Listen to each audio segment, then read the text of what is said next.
Hello, my name is Gurjeet and welcome back. Today we'll talk about a country which is very close to my heart, and it's one of the most beautiful country in the world, and that is New Zealand. And I will divide my video into 6 parts. The first part will talk about New Zealand, few facts about New Zealand.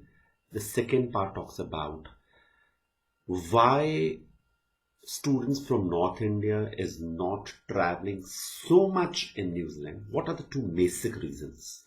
The third part is step-by-step process for student visa, how you can get a student visa. Fourth, we'll talk about the scholarships available in New Zealand. Fifth, we'll talk about the education system. And the last 6th, let's take out a challenge with one of the best countries right now in the world, Canada versus New Zealand. So let me start with it. To be very honest, I did few of my research. To be very honest, the New Zealand is one of the most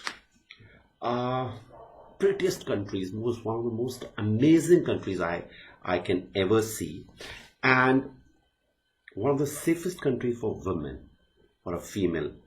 It's like heaven, 0 crime rate.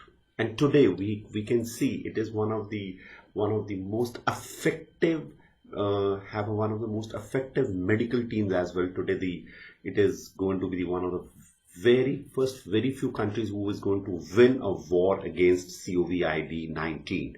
Just few hundred patients are left out there, and we are almost in the middle of April. High quality of life. If you love nature, there's no country like New Zealand. It's awesome, and it's located South Pacific Ocean. Distance from India is around 12,000 kilometers, and distance from Australia is around my other home is around 4,000 kilometers. Total population is 4.7 million. No predators, no human predators. There's no lion, there's no snakes. I have literally seen people walking down on the streets barefoot. They don't wear shoes. It's amazing. It's so clean and have no fear about it. New Zealand is divided into 2 parts. Northern Territory, or a northern island, or a southern island. Northern Island have around 4 to 5 big cities like Auckland. It's just like a Mumbai, financial capital of New Zealand. Wellington is the national capital. It's like a Delhi, very windy as well.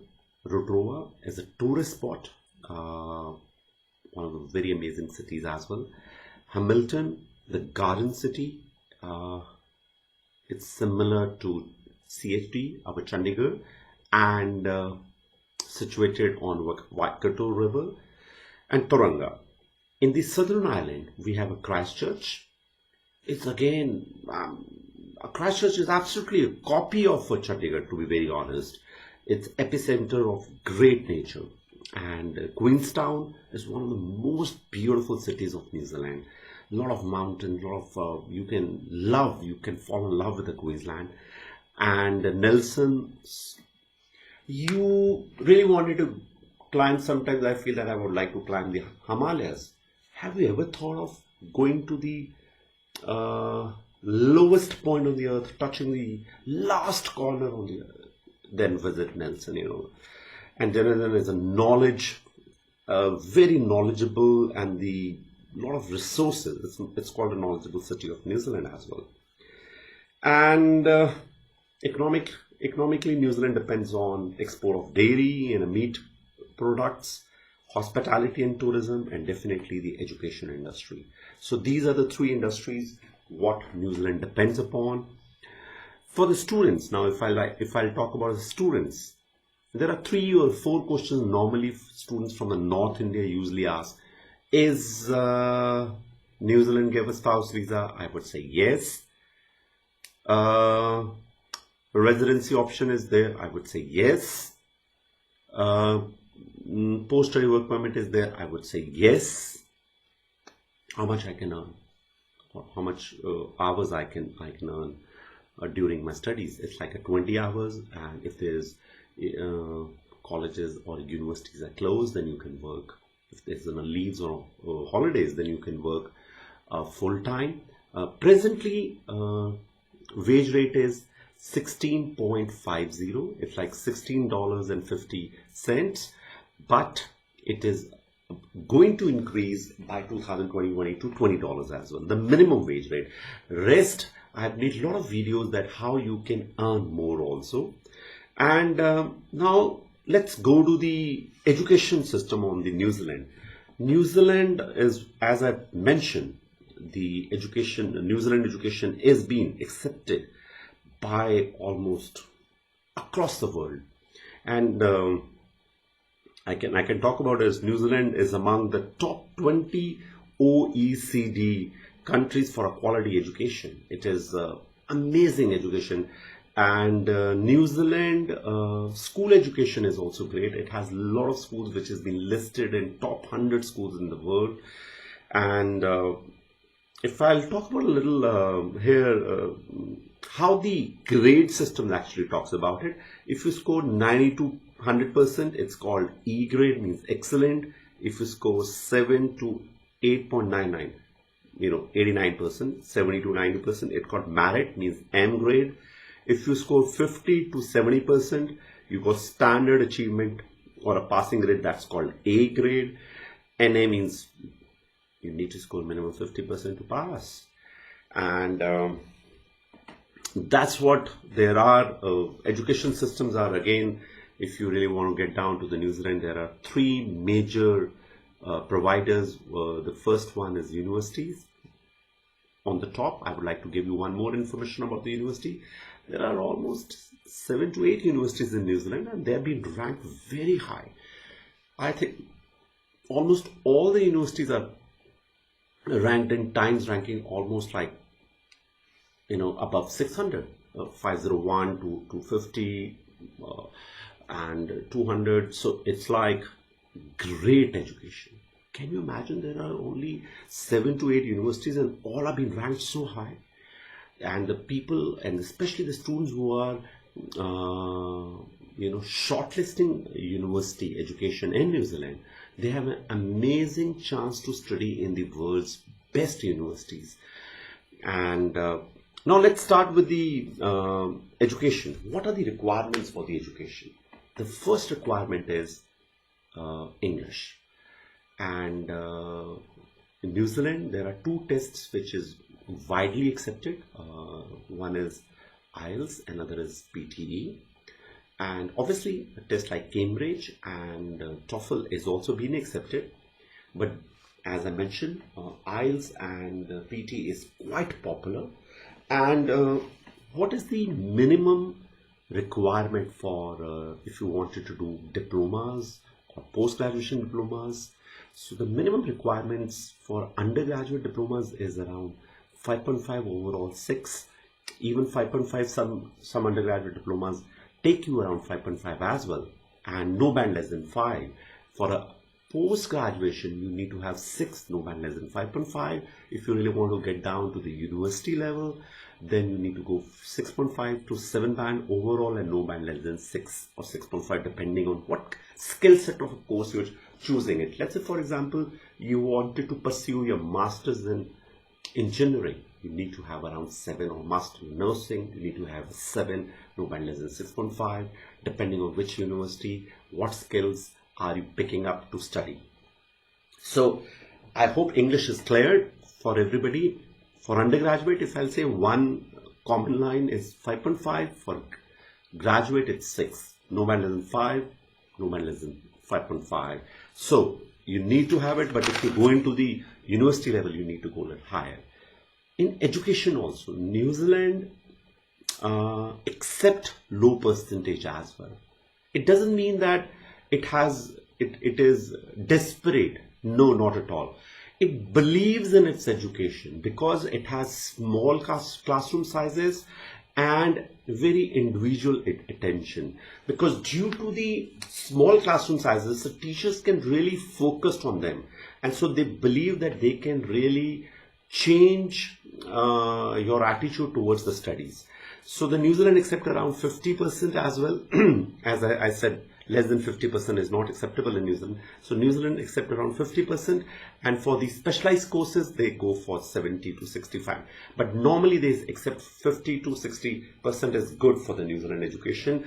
But the second thing is gap years. A lot of students has a gap years. Unfortunately, they are applying, or they are not able to decide which country we should choose, and they sometimes took so much of time to clear their English ability tests, and so this sometimes takes a lot of time. So gap year sometimes increase, they are unable to get dates, sometimes they don't know which country they should pick up. So gap year can become an issue. But for New Zealand, if you write a good SOP and clearly write your reasons, they will accept 1 to 2 years gap years for the undergraduate, 3 to 4 years for the graduate. Gap years are acceptable.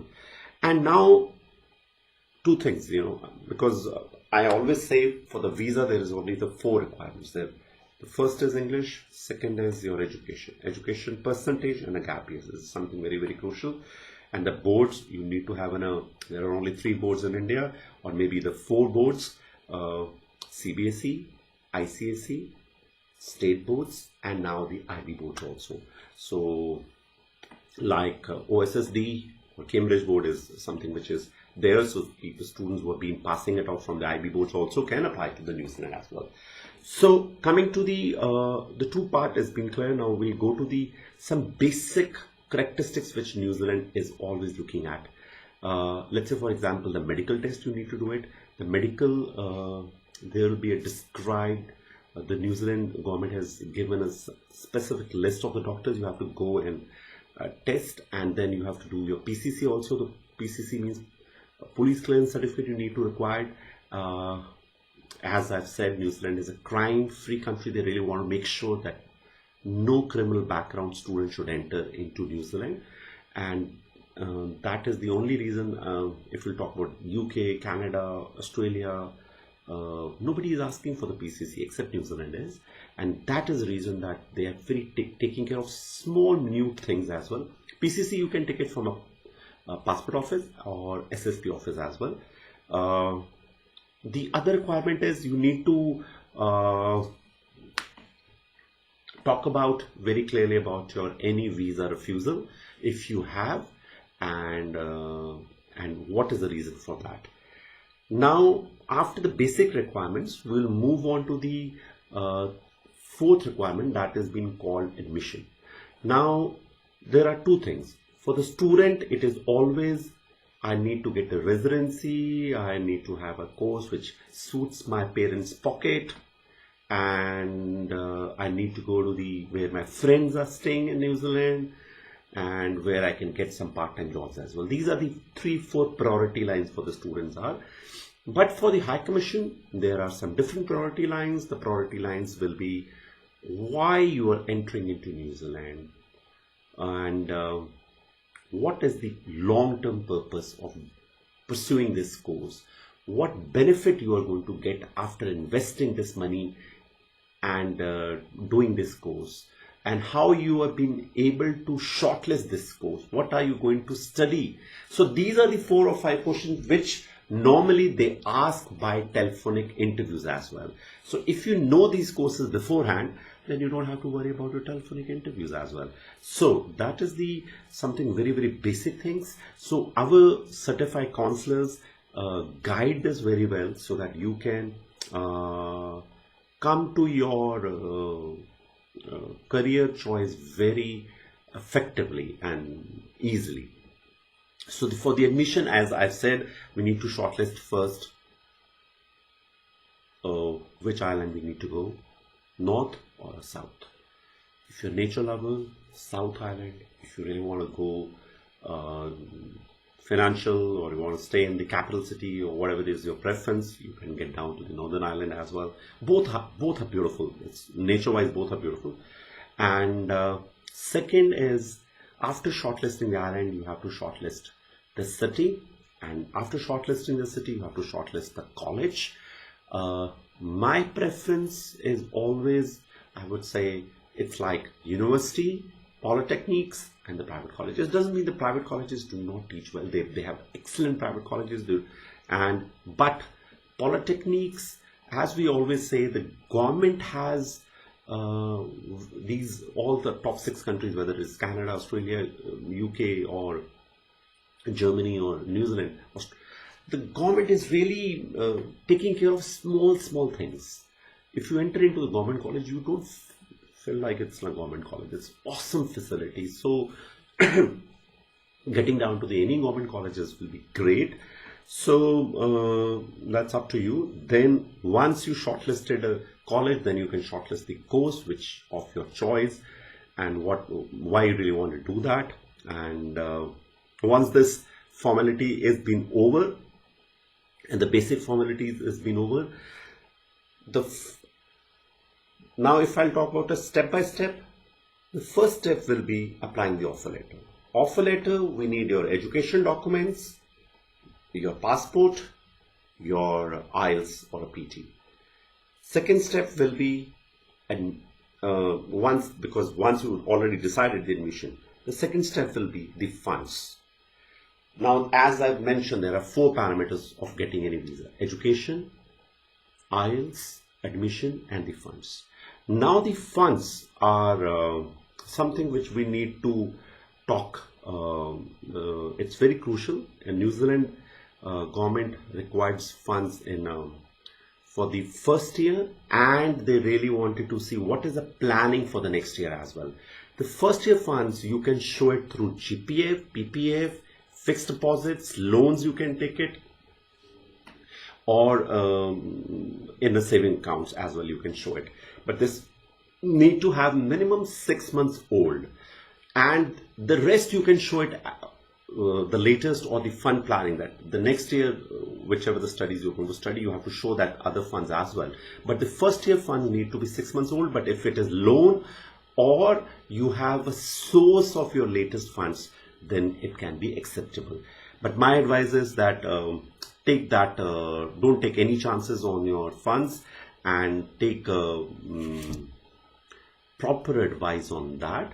So once this all is ready, you have received your offer letter, your funds are ready, and you have gone through your basic checks like medical and a PCC, we apply your visa, as we have inside the lawyers who apply your visas. As I mentioned, our director is one of the agent lawyers, and we have a professional team. So we apply the visas, or the visas you can apply by yourself also, or by consultant. There are plenty of very good consultants. To be very honest, I must say I really appreciate. There's a lady in Chandigarh who's doing awesome job in New Zealand, and there is a person in Delhi also. He's also doing a great job. I cannot name it. Obviously, I'm making a video, but if you can search out, you can come to know that there are very good people who are just working only for the New Zealand, and their results are awesome. And so if we talk about, I've already talked about it, and then you just have to wait for your results, because I've already talked about till the decision. I will also like to talk about, as I mentioned, I've talked about the facts about New Zealand. I talked about what is the wage rate. I've talked about the process. Now, I would also like to talk about which normally a lot of people forget to talk about, especially the agents. That is scholarships. New Zealand government, same way like Australia, also have a New Zealand government scholarship, which covers, I will be giving links in my video as well, which almost cover a lot of your things, your fees, your accommodation, and a lot of things if you qualify. And I'll give you the link. You can go research by yourself. And there will be another scholarships like New Zealand University scholarships. You can have ADB scholarship at University of Auckland, University of Otago, University Research Master Scholarships, Victoria Master Scholarship, University of Waikato, International Excellency Scholarships. And so the links will be given there. You can go and find out whether you really qualify for these scholarships or not. So we talked about the scholarships as well. Now let's go to the last part. That is New Zealand versus Canada. Should I choose Canada or should I choose New Zealand? To be very honest, if you are female, my first preference would be on New Zealand. It's safe, as a lot of girls really like to go in a very safe environment, very friendly environment, with a lot of warm people, and nature lovers. Girls are very nature, they love nature a lot. Then there's no country like New Zealand, and all the 4 seasons. And if you like seasons in India, then as we all know, winters in Canada is a little harsh. I'm not talking about anything bad about Canada, please, but we're just comparing it. So you like sea or you like nature, there's no country like New Zealand. So that's the first part. Cost of accommodation, you take a basement in Canada, it costs you around anything between $600 to $800 in Brampton or anywhere in Canada in between, or Surrey, or wherever we go, Manitoba, Quebec, wherever. But if you take a whole house in New Zealand, it will cost you around 1,000 to 1,100 New Zealand dollars. That's the second point. The third point is, after a year time, you will take a vehicle, which means you have to buy an insurance. In Canada, you have to buy an insurance beforehand, and very, very expensive. And there can be different reasons. They say it's snowy, due to that there are a lot of accidents and XYZ. But insurance wise, New Zealand is again quite cheaper. So here again, New Zealand is quite a winner. Pay rates, New Zealand, as I mentioned, 16.50. Almost, if Canada is not cheaper or expensive, it's almost similar, but you have a better pay rates, then definitely you can see that you can save a little more money here in New Zealand. And last not the least is that once you save a lot of money, you can apply for your residency as well in Canada, in New Zealand. Canada, everybody knows about the residency. I don't want to talk about it. Definitely Canada is a leader here in residency policies. It's very transparent and very effective, very fast. But New Zealand requires around 100 points to qualify, and more than 140 points. As I've gone through the website, I'll give you the link. You can go through and read by yourself or consult a lawyer. But New Zealand, if you got around 140 points, and if you have some if you're doing some job where you're getting around $60,000 in a year, so you probably manage to get a residency. And it also, a lot of students used to ask me, okay, I will surely get it. It depends upon your skill set, dear. It depends upon your skill sets. Two things I always say: it depends upon your skill set, and it depends upon your skills of communication. If you have both, believe me, you enter into any country, no country, most of the countries will accept you, and nobody's want to kick out the best people. Everybody requires the best people in. And so New Zealand, I think I almost covered everything. In facts about the New Zealand's scholarships in New Zealand, education system in New Zealand, Canada versus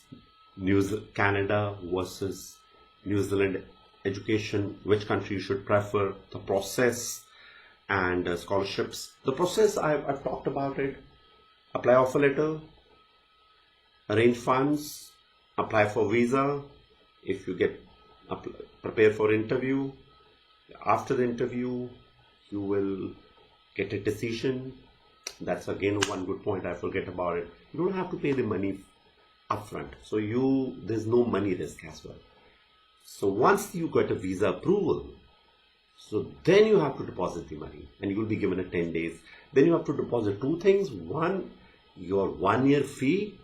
Beside that, you also have to transfer FTS. FTS means around $15,000 for your living, and you will get around $1,200 per month, as in Canada as well. There's $10,000 which you need to deposit.